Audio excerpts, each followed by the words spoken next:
What is copyright? Which types of work are subject to copyright? Copyright ownership gives the owner the exclusive right to use the work, with some exceptions. When a person creates an original work, fixed in a tangible medium, he or she automatically owns copyright to the work.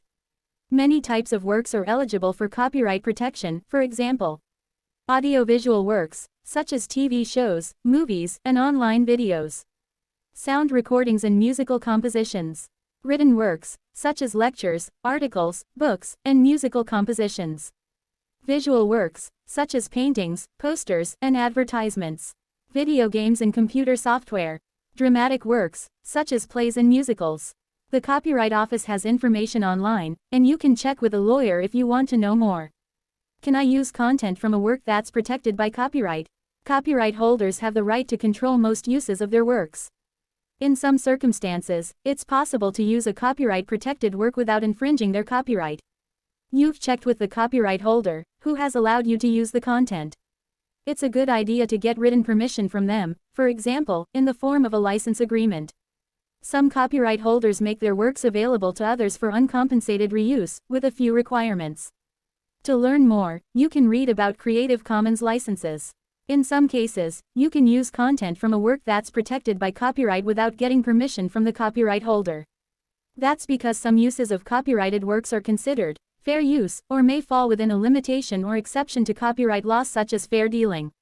If you're not sure whether the use you're considering is legal without permission, you may wish to consult a lawyer. What if I state that no copyright infringement is intended? If you don't have permission to use copyright-protected work, your content could still be removed even if you gave credit to the copyright holder. When giving permission to use their work, some copyright holders ask that you do this. In some cases, you may also need to credit the copyright holder if you plan to use their work in a way that you consider fair use or fair dealing. However, this doesn't automatically give you the right to use the content without permission. You bought the content, including a physical or digital copy. Owning a copy means you might be able to sell that copy or give it to a friend, but it doesn't give you the right to publicly share that content with the entire internet. You're not making a profit from the content. While it's more likely that non-commercial use can be considered fair use, or might satisfy the requirements of some licenses, not making a profit alone doesn't always mean your use is non-infringing. You've seen similar content elsewhere on the internet. Those other users might have gotten permission to share the content, or they may be using the content in a way that can be considered fair use. You recorded the content yourself from the TV, a movie theater, or the radio. Making your own copy from one of these sources doesn't give you the rights to the underlying content. You copied the content yourself from a textbook, a movie poster, or a photograph. As with the above, making your own copy doesn't give you the rights to the underlying content. You've stated that no copyright infringement is intended. This never helps. Copyright infringement is a strict liability offense. This means that when the courts decide whether there was copyright infringement, they don't look at whether you intended to infringe or not. Can Google determine copyright ownership? No, Google isn't able to mediate rights ownership disputes. When we receive a complete invalid takedown notice, we remove the content as the law requires. When we receive a valid counter notification, we forward it to the person who requested the removal. If there's still a dispute, it's up to the parties involved to resolve the issue in court. What's the difference between copyright and trademark? What about patents? Copyright is just one form of intellectual property. It isn't the same as trademark, which protects brand names, mottos, logos, and other source identifiers from being used by others for certain purposes. It's also different from patent law, which protects inventions. What's the difference between copyright and privacy? Just because you appear in a video, image, or audio recording doesn't mean you own the copyright to it.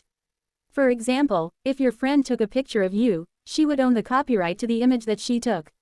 If your friend, or someone else, uploaded a video, image or recording of you without your permission, and you feel it violates your privacy or safety, you may wish to file a privacy complaint.